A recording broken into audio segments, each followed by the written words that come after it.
अस्सलामुअलैकुम, वेलकम है आपका नौरीन व्लॉग्स में। तो एक नई वीडियो की शुरुआत आप सभी के साथ। मैं ठीक ठाक, शुक्र अल्हम्दुलिल्लाह, और उम्मीद करती हूँ कि आप सब लोग भी ठीक होंगे, खैरियत से होंगे और अपने घरों में खुश और आबाद होंगे। आज का मेरा व्लॉग स्टार्ट हो रहा है दोपहर से पहले, मतलब कि ये है टाइम 11 बजे का। और मैं कर रही थी आज जो एक्स्ट्रा सफाई होती है ना, वो वाला काम। क्योंकि पता है कुछ दिन बाद अगर घर के आलतू फालतू चीज़ें ना निकाली जाएं तो वो बहुत सारा काम इकट्ठा कर देती हैं। तो इसी हिसाब से मैंने बहुत सी चीज़ें आज खोल के उनमें से चीज़ें निकाल रही थी जो मुझे नहीं चाहिए थी, वो साइड पे कर रही थी। और हरम जो है उसकी एग्ज़ाम्स ख़त्म हुए हैं तो वो आज घर पे ही है। तो ये दोनों बहनें आज खा रही थी जी, ये धूप में बैठकर इन्होंने खाने थे माल्टे। और इनको ये था कि हम धूप में बैठ के, मैं अक्सर बात करती हूँ ना कि हम जब छोटे थे हमारी अम्मी हमारी दादी ये सब धूप में बैठकर ऐसे फ्रूट्स वगैरह लेकर बैठती थी और फिर उस वक्त हम खाते थे, बहुत मज़ा आता था। और ये सेम वही फीलिंग लेने के लिए ना ये धूप में बैठी हुई हैं। वैसे ये बहुत ज़बरदस्ती हुई धूप में बैठी हैं, इतनी तेज़ धूप थी इस टाइम। और मैं इनको यही कह रही थी कि धूप इतनी तेज़ है तो आप लोग इधर मत बैठो, अंदर चले जाओ। लेकिन इनको ये था कि हमने तो इधर ही बैठ के खाने हैं। तो बार बार बुला रही थी मम्मा आप भी आओ। तो मुझे आज इतना ज़्यादा काम था, मुझे तो ये था कि मैं अपना काम कंप्लीट करूँगी तो फिर उसके बाद मैं रेस्ट करूँगी, थोड़ा बैठूँगी।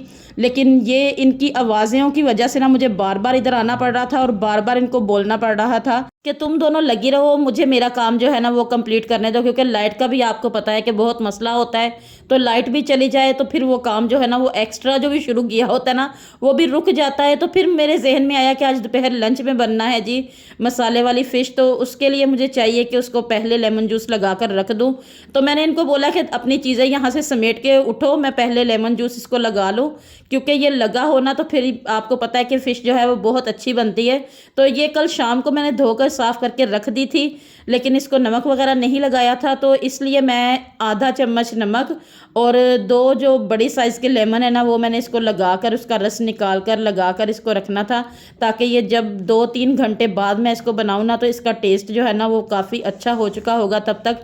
तो इसी हिसाब से मैंने कहा कि अभी मुझे और तो कोई काम मैं शुरू कर नहीं सकती। तो इसलिए सबसे पहले मैं इसको जो है ना लेमन जूस ये चीज़ें लगा कर रख देती हूँ। तो बस इसी हिसाब से अब मैं इसको लगाऊंगी लेमन जूस और इसको अच्छी तरह से मिक्स कर दूंगी, ताकि ये जब मैं बनाऊं तो इसका टेस्ट जो है ना वो ज़बरदस्त हो। तो आप लोग भी अगर बनाएं कभी मसाले वाली फ़िश, एक तो लेमन जूस लगाने से ये फ़िश टूटती नहीं, ऐसे ही रहती है। हाँ, उसके लिए ये ज़रूरी है कि आप बार बार चमचा नहीं चलाओ, क्योंकि फ़िश जैसे ही पानी में जाती है ना मसाले वगैरह में तो वो फ़ौरन टूटने का बहुत उसका ख़तरा होता है। तो इस हिसाब से चमचा जो है वो बहुत कम इस्तेमाल करना चाहिए मसाला फ़िश में ख़ास तौर से। तो हरम मैडम को ये था कि बस अब इसको लगाएं लेमन जूस और इसको उठाएं यहाँ से, मेरा दिल ख़राब हो रहा है, मुझे इसकी स्मेल आ रही है। मैंने यहाँ रख के फ्रूट खाना है, आपने यहाँ पर रख के फ़िश क्यों रखी है। तो बस उसको मैं दिखा रही हूँ कि लो कभी पकानी पड़ भी जाती है इंसान को। हरम देख लो मेरे पास बैठ के, ऐसे मैं उसको ना मजाक करती रहती हूँ। बस जिस बच्चे ने नहीं खाना होता ना, चाहे जो मर्ज़ी कर लो, उसने तो नहीं खाना। तो यहाँ पर फाइनली जी लग गया था इसको नमक और लेमन जूस, और उसके बाद हरम लेकर वापस बैठ गई अपना फ्रूट। और उसने तो आज ये धूप में बैठ के खाने का ना पूरा उसका जैसे ज़िद होती है ना, तो मैं उसको यही बोल रही हूँ कि हरम कोई ज़्यादा मजबूरी नहीं कि धूप में ही इसको खाना है, तो इसको लेकर यहाँ से उठ जाओ। अब धूप जो है ना वो काफ़ी तेज़ आ चुकी है। तो बस वो बैठी हुई थी और अपना इंजॉय कर रही थी। उसके बाद ये वेजिटेबल्स आई थी जी रात को, तो मैं इनको फ्रिज में मैंने रात को नहीं रखी, क्योंकि इनमें पता है पानी लगा लगा के ना उन्होंने गिले की हुई होती है। तो रात को मैंने वैसे ही उनको निकाल दिया था शॉपर में से। तो अब मैंने उनको फ्रिज में रखना है। तो ये प्याज मैं रख रही हूँ फ्रिज में इसलिए क्योंकि मैंने जब मसाला फ़िश बनानी है ना तो उसमें जो प्याज काट के डाले ना तो उसका जो स्मेल आँखों को जाती है ना वो फिर ठंडे हों तो नहीं जाती। इसलिए मैंने कहा कि थोड़े से प्याज मैं फ्रिज में रख दूँ, जितने इस्तेमाल होंगे वो तो मैं इस्तेमाल करूँगी ना इनमें से निकाल के। अगर कम पड़ गए तो वो फिर जैसे ही काटें तो आँखें पता है क्या हाल हो जाता है उनका। और उसके बाद मैंने सफाई वगैरह अपनी घर की है जी सारी। और फिर मेरे हस्बैंड माशाल्लाह से आ गए और उन्होंने धूप में बैठ के पढ़नी थी अखबार, जो कि अक्सर घरों में ये होता है सर्दियों में कि जो जेंट्स लोग होते हैं ना उनको होता है कि हम धूप में बैठ के अखबार पढ़ रहे हैं। तो यहाँ पर उनजिला उनके लिए फ्रूट काट रही थी और मैं अपना काम वगैरह ख़त्म करके मोबाइल लेके घूम रही थी कि मैं देखूं कि कैसे मेरा सारा काम जो है वो कंप्लीट हो गया। और अब मुझे बनानी है मसाला फ़िश। और आपको पता है कि जब थके हो ना तो यही होता है कि कोई आपको आके कह दे कि ये काम तुम रहने दो तो मैं कर लेती हूँ। तो यहाँ पर उंजिला को मैंने बोला कि अब मैंने इतना कर दिया, इसको बस इसको घुमाना है ऐसे ऐसे, तो थोड़ी देर तुम घुमाओ। तो वो बोल रही है मम्मा ये मुझसे जल जाएगी, मुझसे ऐसे नहीं बनती। वैसे वो फ्राई कर लेती है फ़िश को, लेकिन मसाले वाली उससे नहीं बनती। तो फिर मैंने उसको बोला कि तुम छोड़ दो, चलो मैं ही करती हूँ।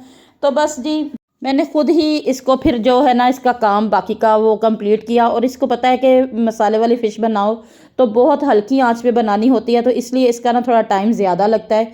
तो मुझे ये बार बार बोल रही थी कि मम्मा आप इसको ना पकाते ऐसे, आप इसको फ्राई कर लेते, वो जल्दी पक जानी थी। लेकिन मेरे हस्बैंड को भी माशाल्लाह से ऐसे ही मसाले वाली पसंद है और मुझे भी बहुत ज़्यादा पसंद है ऐसे। तो हम दोनों की आज की ज़िद थी कि हमने इसको पका के खाना है, फ्राई करके नहीं खाना। तो पक जाएगी, कोई बात नहीं, आहिस्ता आहिस्ता पका लूँगी। वैसे मैं ना आज बहुत थक गई हूँ, सुबह से जब से मैं उठी हुई हूँ ना दोबारा मैंने बैठ के नहीं देखा, बस कुछ काम खुद भी अपना बढ़ाया था। तो आपको पता है कि काफ़ी घर के काम ऐसे होते हैं जो कुछ दिन बाद अगर आप करो ना तो वो जो होती है ना एनर्जी घर की औरतों की वो कम पड़ गई होती है, वापस उसको दोबारा वैसे होने में थोड़ा टाइम लगता है। तो फ़िश मेरी पक गई थी और निकालते निकालते ये टूट गई। अब आप लोग ये मत कहिएगा कि ये शायद पहले ही टूट गई थी, नहीं, वो चमचे के साथ मैं निकाल रही थी तो ये टूट गई। और जब मैं इसकी वीडियो बना रही हूँ तो मैंने देखा है कि ये प्लेट जो है ना जिसमें मैंने डाली है ये थोड़ी टूटी हुई है। और बाद में मुझे उंजिला ने बोला कि आप ये प्लेट मम्मा मैं तो लेके आई थी कि इसमें फ़िश के जो कांटे वगैरह ना वो निकाल के रखेंगे, तो आपने इसमें सालन क्यों डाला है। तो फिर मैंने इसको प्लेट को चेंज किया। तो मैंने कहा मैं ये आपको भी दिखा दूंगी कि मैंने ये प्लेट चेंज कर ली थी, ये मैंने टूटी हुई में नहीं डाला। ये ब्लू कलर का जो सेट है ना ये मेरे जहेज़ का सेट था। तो मैं जब भी इनको इस्तेमाल करती ना तो मुझे ये चंद दिन पहले आपने मेरे व्लॉग्स में देखा होगा, मैंने आपको बताया था कि मेरे हस्बैंड की जो नानो है उनकी डेथ हो गई है, तो वो रहती थी मेरे साथ। तो जब भी मैं कोई अपने जहेज़ का बर्तन निकाल के इस्तेमाल करती थी ना तो अल्लाह पाक उनको जन्नतुल फिरदौस में जगह दे। तो वो मुझे बोलती थी कि घर से ऐसे बर्तन निकाल निकाल के ना इस्तेमाल किया करो, कुछ चीज़ें घर में पड़ी रहने दिया करो। बड़ों की बातें बहुत ही जो होती हैं ना गहरी होती हैं, इंसान को बहुत बाद में याद आती हैं उनकी बातें। तो एक्स्ट्रा अपने बर्तन जो है ना इस्तेमाल के लिए वो बाज़ार से ले लिया करो। हर चीज़ घर से इस्तेमाल करनी शुरू कर दोगी तो कुछ चीज़ें पड़ी रहने से इंसान काफ़ी जो है ना किसी वक्त में बच जाता है काफ़ी चीज़ों से। तो तुम ऐसे किया करो कि कोई चीज़ न्यू हो ना तो उसको ना इस्तेमाल किया करो, तुम बाज़ार से लेकर उसको वो जो चीज़ें हैं ना वो इस्तेमाल कर लिया करो। तो बस ये बर्तन मैंने फिर जब इस इधर शिफ्ट हुई थी दूसरे घर में तो फिर मैंने इस्तेमाल करने शुरू कर दिए थे। और अब जब ये टूटते हैं तो मुझे उनकी बातें बहुत ज़्यादा याद आती हैं कि वाकई उन्होंने बोला था।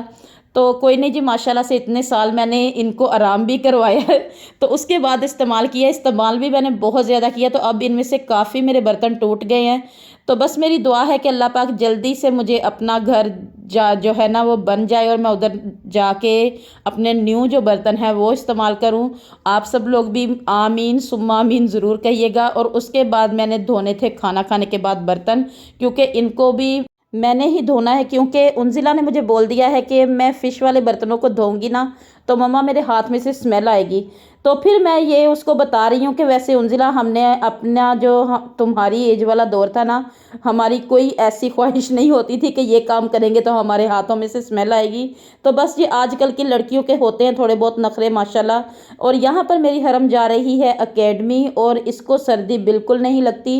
ये इतनी भी ज़्यादा कितनी भी आप कह लो ना कि सर्दी होगी, इसने सूट लीलन का पहनना है और दुपट्टा शिफॉन का लेना है। कुछ इसने नीचे हाई नेक वगैरह नहीं पहननी होती। और इसकी जल्दी में यासिन भी इतनी स्पीड से उतर गया कि मुझे भी अगर कह देंगे ना कि ऊपर कुछ पहन लो, पता नहीं ये बच्चों को क्या आदत है कि वो ऊपर स्वेटर वगैरह या जैकेट वगैरह या हाई नेक वगैरह से इतना भागते हैं ना। हालांकि हमें ये होता है कि इनको सर्दी ना लग जाए।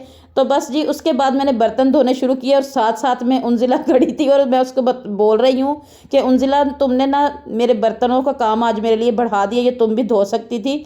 तो देखो आज मुझसे ना इतनी स्पीड में बर्तन नहीं धो रहे। तो वो मुझे बोलती है मम्मा फ़िक्र ना करो, आप जितनी स्पीड में धो रही हो ना मैं इसको इतनी स्पीड में कर दूँगी कि आपको महसूस ही नहीं होगा कि आपने इतने स्लो बर्तन धोए हैं। तो ये जब मैं इसके ऊपर वॉइस ओवर कर रही हूँ तो मैं हंस रही थी यही देख के कि देख लो आजकल की औलाद के जो हाल है ना, अपने काम को कैसे कवर करने के लिए उसने मेरा काम जो है ना बड़ी स्पीड में कर दिया। और यहाँ पर जी फाइनली मेरे बर्तन धुल गए थे और लास्ट में मैं धो रही हूँ चाय का थर्मस, क्योंकि इसको मैंने सुबह नाश्ते में नहीं धुलवाया, क्योंकि नाश्ते के बर्तन उंजिला ने धोए थे। तो उसको ये होता है कि ये जो आप बीच में से निकाल के धोती हो ना, ये मुझसे टूट जाएगा मम्मा। तो फिर मैं उसको बोलती हूँ कि इसको रख दिया करो, तो ये जब मैं बर्तन धोऊँ बाद में तो मैं इसको धो दूँगी। तो बस ये मेरे बच्चे जो है ना इसको देख के हंसते थे कि इसको कब इस्तेमाल करेंगी, ये भी मेरी जहेज़ का है जी माशाल्लाह से। तो मैंने उनको कहा है कि कर लूँगी इस्तेमाल, कहीं नहीं जाता, यहीं पड़ा हुआ है। तो फाइनली जी मैंने इसको लगा लिया और इसको भी इस्तेमाल अभी करती हूँ। वक्त के साथ साथ फिर फैशन चेंज हो जाता है। और मुझे याद है कि जब हमारी अम्मी ना हम दोनों बहनों के ऐसे जहेज़ के बर्तन ख़रीद के लाती थी ना, तो हमें ये नहीं होता था कि ये बर्तन हमारे हैं, हमारे जहेज़ के हैं या ऐसी कोई भी बात। बस जितना सा खोल के दिखा दिया बस वही देख लिया। और अब का जो दौर है ना वो तो माशाल्लाह से बहुत ज़्यादा एक्टिव है आजकल की लड़कियों के हिसाब से। और बर्तन धोने के बाद मैंने कहा कि अब मैं अपने कपड़े वगैरह चेंज कर लूँ, क्योंकि फ़िश का जो है ना वो कोई ना कोई छींटा वगैरह पड़ जाता है और फिर उस जो कपड़ों में ना स्मेल आती है। तो इस हिसाब से मैंने अपने कपड़े चेंज किए और घर माशाल्लाह से मेरा आज साफ़ सुथरा था और काम वगैरह मेरा ख़त्म हो चुका था। फिर बाहर देखा तो ये चारपाई पर चीज़ें पड़ी हुई थी, तो मैंने कहा अब इनको भी उठा ही लूँ इनकी जगह से। तो फिर बाद में मुझे उंजिला ने बताया कि ये मम्मा हरम रख के गई है, उसने बोला था कि मैं इनको आकर खाऊंगी। तो बस आज ये जो फ़िश पकी हुई है ना उसी हिसाब से हरम ने तो ये बिल्कुल भी नहीं खानी, तो वो इधर उधर की जो चीज़ें हैं ना उसी में गुजारा करेगी। और बार बार मेरे हस्बैंड मुझे बोल रहे थे कि तुम कपड़े चेंज कर लो, शाम के टाइम मत नहाना, फिर शाम हो जाएगी और तबीयत जो है ना वो ख़राब हो जाती है। तो वही हुआ, एक तो मैंने खा ली जी मसाला फ़िश और दूसरा मैं शाम को नहाई। और उसके बाद जो मेरा हाल हुआ वो मुझे ही पता है कि मैं एक साइड पर चुप करके बैठ गई और सर में इतनी ज़्यादा दर्द शुरू हो गई थी, सर मेरा घूम रहा था। तो मुझे मेरे बच्चे जो हैं और मेरे हस्बैंड वो हंस रहे हैं, ये जो तुमने घूम घूम के आज काम किया ना ये सारे चक्कर तुम्हारे दिमाग में रह गए हैं जो अभी निकलेंगे। तो बस मैं यहाँ पर लेटी हुई हूँ और मुझे ये था कि मुझे कोई ना बुलाए, मैं बस चुप करके थोड़ी देर सो के उठूँगी, आधा घंटा तो मेरी तबीयत जो है ना वो कुछ बेहतर होगी। लेकिन इन दोनों बहनों ने मुझे एक मिनट भी सोने नहीं दिया। ये आपस में लड़ रही थी, छोटी बोल रही थी कि आप ही ने ऐसे किया है और आप ही जो उंजिला मैडम है वो माशाल्लाह से बोल रही थी कि हरम ऐसे कर रही है, देखें मम्मा हरम ऐसे कर रही है, आप ही ऐसे कर रही है। तो इसी शोर में ना मेरा जो सर है ना वो और ज़्यादा दर्द करना शुरू हो गया। तो बस जी ये तो सिलसिला सब घरों में है, आपको तो पता है। यहाँ पर लास्ट वाला जो झगड़ा था वो मोबाइल का शुरू हो गया, क्योंकि हरम बोल रही थी कि मुझे मोबाइल दो और जो उसकी आपी थी वो बोल रही थी मुझे दो। और यहाँ पर ये दोनों जो है ना अब मेरी वीडियो ख़राब करने के लिए बार बार अपने हाथ बीच में कर रही थी और मुझे इतना गुस्सा आ रहा था कि कोई तो काम ऐसा करो कि जो मेरे दिमाग को सुकून दे दे। तो ये हरम मुझे बता रही है कि मैंने ऐसे नहीं किया मम्मा, पहले आप ही ने किया है फिर मैंने किया है। तो ये हर घर का झगड़ा है जी, जो लास्ट में खा पी के बच्चों में ज़रूर होता है। उसके बाद मैं थक हार कर यहाँ से उठ गई। मैंने कहा कि यहाँ लेटने का तो कोई फ़ायदा है ही नहीं। तो मैंने धोने थे कपड़े, वैसे आज मशीन भी लगानी थी, तो फिर मैंने कहा कि तबीयत सही नहीं है तो आज मशीन नहीं लगाती, कल लगाऊंगी सुबह। इनके जो स्कूल के ड्रेसेस हैं वो मैं हाथ से धो देती हूँ ताकि ये सुबह स्कूल जाएंगे तो बाद में मशीन वाला जो काम है वो मैं करूँगी। ये घर पर हो और कोई भी ऐसा काम शुरू कर लो ना तो बच्चे जो है ना वो बहुत परेशान ही करते हैं, मैं तो आपको यही कहूँगी। तो बस उसके बाद पहले मैंने हरम के कपड़े जो है वो सरफ में भिगोए हैं और फिर बाद में यासिन और उंजिला के धोऊंगी। तो यहाँ पर जी मेरे हस्बैंड और यासिन माशाल्लाह से शॉप से आ गए थे और वो आते हुए हमारे लिए लेकर आए थे फ्राइज़। और मैं उनको यही बोल रही हूँ कि आप लोग ये जो फ्राइज़ लेकर आए हो, मेरा तो दिमाग पहले से ही घूमा हुआ है। तो बस उसके बाद ये हरम जो है फ्राइज़ देखकर ऐसे खुशी से ना घूम रही है कि मम्मा मेरे लिए फ़्राइज़ आई है। तो वैसे इसके बाबा असल में लेकर इसके लिए ही और उंजिला के लिए ही आए थे, क्योंकि इन दोनों बहनों को बहुत ज़्यादा पसंद है। तो यासिन ने बताया था कि हमारे उधर शॉप के नज़दीक मिलती है तो वो बहुत मज़े की होती है, आप ही मैं आपको ना किसी दिन खिलाऊंगा। लेकिन ये वैसी नहीं थी जैसी उसने इतनी तारीफ़ की थी ना, ये बिल्कुल भी वैसी नहीं निकली। तो मेरे हस्बैंड ने मुझे कहा कि चलो कोई नहीं, यासिन लेकर आया है, जिससे मैंने इसको बोला था ये उससे नहीं लेके आया। तो उसके बाद इन्होंने फ़्राइज़ वगैरह खाई और मैंने जो है अपने कपड़ों का जो काम था वो मैंने कंप्लीट किया, क्योंकि जैसे जैसे रात बढ़ती जाती है ना तो वैसे वैसे ठंडक जो है वो ज़्यादा होती जाती है। इसलिए मुझे ये था कि ये काम तो पहले मुझे कंप्लीट करना है और उसके बाद मैं रोटियां बनाऊंगी। और वहाँ पर मेरे हस्बैंड मेरे साथ प्रैंक करने के लिए खड़े हुए थे किचन में, और इनको ये था कि ये किचन में पहले आएगी, कपड़े बाद में धोएगी। तो मैं यहाँ पर कपड़े धोने बैठ गई और उन्जिला ने मुझे थोड़ा सा जो है ना होशियार कर दिया आप कहें, कि ये बार बार कह रही थी कि मम्मा आपने किचन में रोटियां नहीं बनानी, जाएं पहले आप जाके रोटियां बना कर आएँ, तो किचन वाला काम पहले ख़त्म करें। तो जब मैं किचन में गई तो आगे इनके बाबा खड़े थे और यहाँ पर यही हमारी हंसी मजाक जो है ना वो चल रही थी। तो इस ऐसे ही सारा दिन जो है माशाल्लाह से काम में और उसके बाद आपस में हंसी मजाक में, और जैसे मैंने आपको दिखाया है कैसे मेरा बिज़ी दिन था आज, तो ऐसे ही दिन गुजर गया। बस आप लोग मेरी जो वीडियोस है ना इसको लाइक किया करें और आगे शेयर किया करें। और अब मैं करती हूँ वीडियो का एंड, और उम्मीद करती हूँ कि आपको मेरी वीडियोस अच्छी लगी होंगी। अगर आपको मेरी वीडियोस अच्छी लगी हैं तो मेरी वीडियो को लाइक करें, शेयर करें। मेरे चैनल को अगर आपने अभी तक सब्सक्राइब नहीं किया तो प्लीज़ जाइए, जाकर पहले मेरे चैनल को सब्सक्राइब करें और बेल आइकन ज़रूर प्रेस किया करें, ताकि मेरी वीडियोज़ की जो नोटिफिकेशन है ना वो सबसे पहले आपको भी मिले। और अभी मेरी तरफ से अल्लाह हाफिज़।